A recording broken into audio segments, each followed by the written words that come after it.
السلام علیکم، احمد رضا شکوری حاضر خدمت ہے۔ آپ دیکھ رہے ہیں میرے یوٹیوب چینل احمد رضا شکوری۔ سب سے پہلے میرے چینل کو سبسکرائب کریں، لائک کریں، شیئر کریں، بیل آئیکن کو دبانا مت بھولیے گا تاکہ آنے والی ہر ویڈیو آپ تک بر وقت پہنچ سکے۔ ناظرین، اس وقت میں موجود ہوں اقبال پارک میں اور میں جا رہا ہوں شاہی قلعہ لاہور۔ میرے ساتھ رہیے گا، ویڈیو کا آخر تک دیکھیے گا۔ امید کرتا ہوں آپ کو ویڈیو پسند آئے گی۔ دوستوں، یہ جو آپ کو دیوار نظر آ رہی ہے، یہ شاہی قلعے کی بیرونی دیوار ہے اور یہ بہت مضبوط اور پائیداری کے ساتھ بنائی گئی ہے۔ اور چلتے ہیں شاہی قلعے کی جانب۔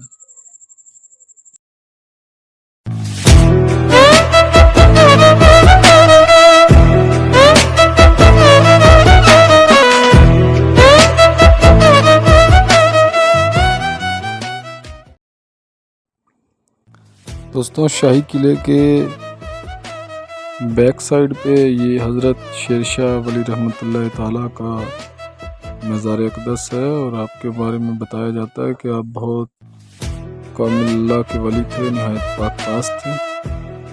چلتے ہیں قلعے کی جانب۔ یہ جو سامنے آپ دیکھ رہے ہیں دوستوں، یہ سکھوں کا گردوارہ ہے، جو مہاراجہ جو رنجیت سنگھ تھا، جب اس نے یہاں پر اس قلعے کو فتح کیا تو اس نے یہ گردوارہ بنایا تھا۔ دوستوں، یہ جو آپ کو باغ نظر آ رہا ہے، اسے حضوری باغ کہتے ہیں۔ حضوری باغ مغلیہ باغات کی طرز میں تعمیر شدہ باغات میں سے ایک ہے جو لاہور میں واقع ہے۔ یہ مشرق میں قلعہ لاہور، مغرب میں بادشاہی مسجد، شمال میں رنجیت سنگھ کی سمادھی اور جنوب میں روشنائی دروازے تک پھیلا ہوا ہے۔ اس باغ کے مرکز میں حضوری باغ 12 دری ہے جو رنجیت سنگھ نے تعمیر کروائی تھی۔ حضوری باغ دوسرے مغلیہ باغات کی نسبت ایک چھوٹا باغ ہے جو عالمگیری دروازے سے بادشاہی مسجد تک پھیلا ہوا ہے۔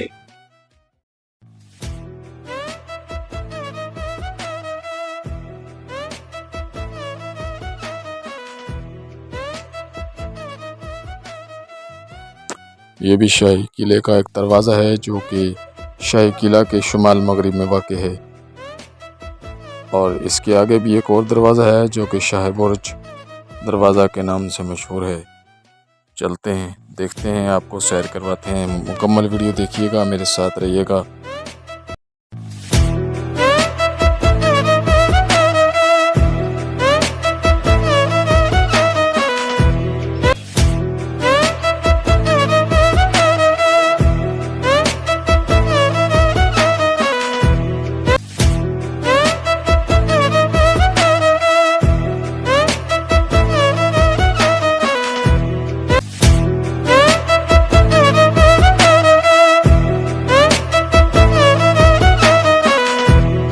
یہ جو سامنے آپ کو دروازہ نظر آ رہا ہے، اسے شاہی برج دروازہ کہتے ہیں۔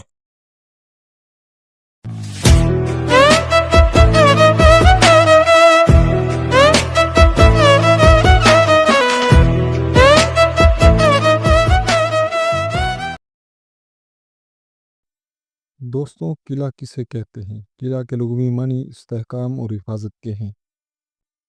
یہ عسکری مقاصد یا شاہی رہائش گاہ کے لیے دنیا بھر میں بنائے جاتے ہیں۔ پاکستان میں مختلف ادوار میں کئی قلعے تعمیر ہوئے، جن میں قلعہ روہتاس، قلعہ رانی کوٹ، قلعہ اٹک، قلعہ دراور اور شاہی قلعہ لاہور وغیرہ قابل ذکر ہیں۔ دریائے راوی کے جنوبی کنارے پر ایک محفوظ مقام کو اس قلعہ کے لیے منتخب کیا گیا تھا۔ یہ دراصل مصنوعی ٹیلہ تھا جو لاہور شہر کی سطح سے کافی بلند تھا۔ قلعہ لاہور المعروف شاہی قلعہ شہر کے شمال مغرب میں واقع ہے۔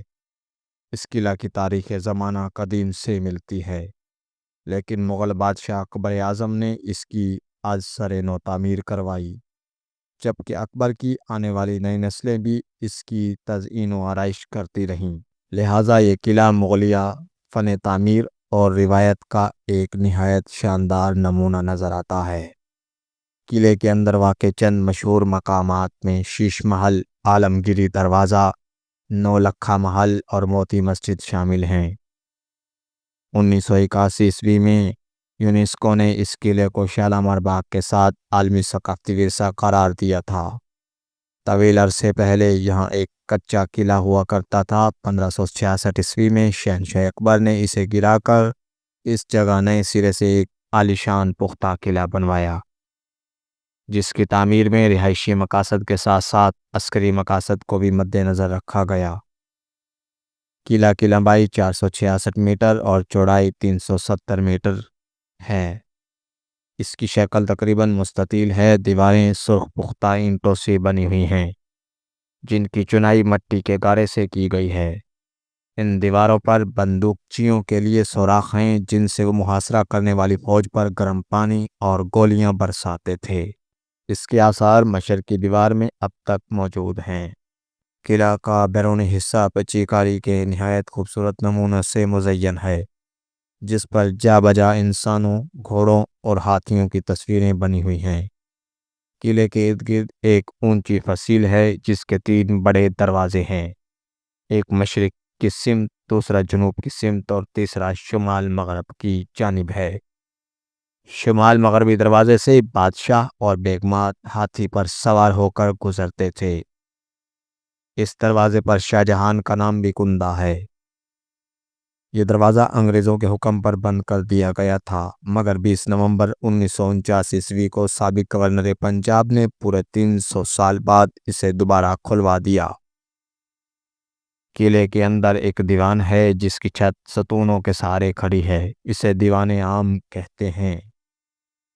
اس میں ایک جھروکا بنا ہوا ہے، جہاں بیٹھ کر شاہ جہان رعایا کو اپنا دیدار کرایا کرتا تھا۔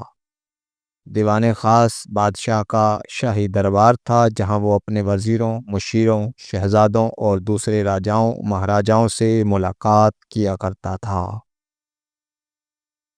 اور سلطنت کے بارے میں صلاح مشورہ لیتا تھا۔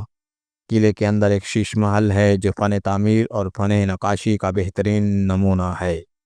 اس کی دیواریں اور چھتیں رنگ برنگے شیشوں اور پچکاری کے کام سے مزین ہیں۔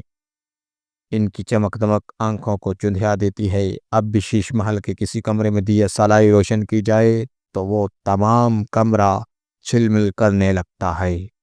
کہتے ہیں کہ اسے شاہ جہان نے تعمیر کروایا تھا۔ شیش محل کے قریب ہی موتی مسجد ہے۔ یہ بھی فن تعمیر کا ایک دلکش نمونہ ہے۔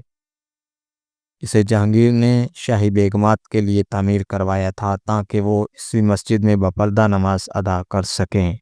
مہاراجہ رنجیت سنگھ نے اپنے دور حکومت میں اس قلعہ پر قبضہ کیا تو اس نے موتی مسجد کا نام بدل کر موتی مندر رکھ دیا تھا۔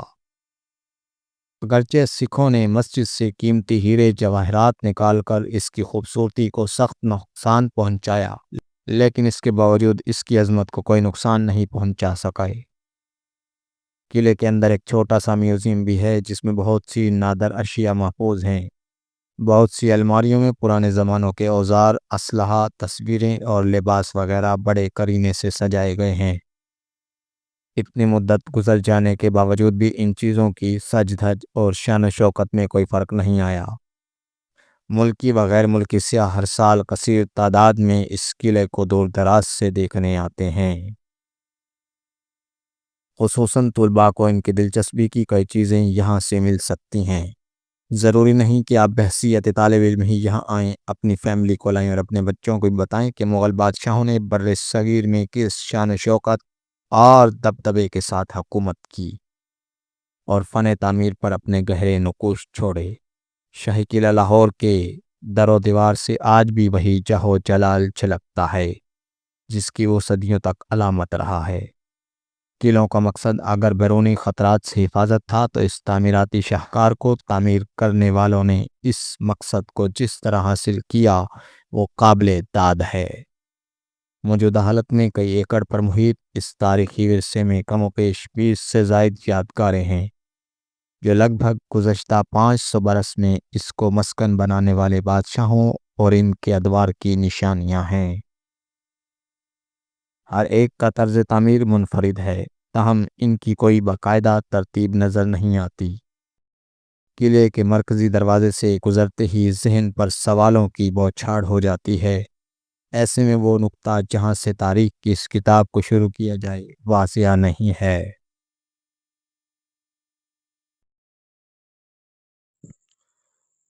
مغل گیلری میں موجود مختلف ڈرائنگز ملاحظہ فرمائیں، اور اس کے بعد مغلیہ ادوار میں جتنے بادشاہ گزرے ہیں ان کے مختلف ادوار میں جو کرنسی چلا کرتی تھی اور جو سکے اس دور میں استعمال ہوتے تھے نشانی طور پر اس جگہ پہ رکھے گئے ہیں، محفوظ ہیں آج بھی، ان کو بھی آپ دیکھیں اور ویڈیو کو آخر تک دیکھیے گا۔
دوستوں یہ چھوٹا سا جو کمرہ نظر آ رہا ہے اوپر چھوٹا سا گنبد ہے، یہ موتی مسجد تھی۔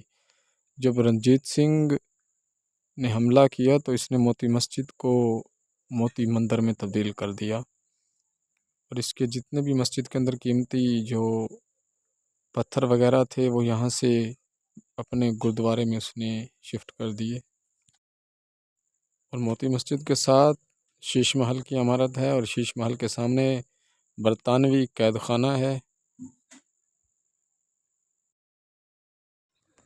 دوستوں یہ برطانوی دور حکومت میں یہ قید خانہ تعمیر کیا گیا تھا، اور یہ قید خانہ واقعی ایک قید خانہ ہے بھائی، بہت اس کی اتنی موٹی موٹی دیواریں اور بڑا ظالمانہ طریقے سے یہاں پر انسانوں کو رکھا جاتا تھا۔ اب دیکھ سکتے ہیں قید خانے پر ایک سیڑھی جا رہی ہے۔ قید خانے کے اگر آپ اپوزٹ دیکھیں تو بادشاہی مسجد کا ایک خوبصورت نظارہ، گنبد اور مینار بہت خوبصورت انداز میں نظر آتے ہیں سورج غروب ہونے کے وقت۔ اور 6 بجنے والے ہیں، اور 6 بجے یہ قلعہ غالباً آف ہو جاتا ہے، اور ہم بھی چلتے ہیں اپنی منزل کی جانب۔ دعاؤں میں یاد رکھیے گا، اور احمد رضا شکوری کو اجازت دیجیے۔ امید کرتا ہوں آپ کو ویڈیو پسند آئی ہوگی، اسے لائک اور شیئر کرنا مت بھولیے گا۔ اوکے، اللہ حافظ، اپنا خیال رکھیے گا۔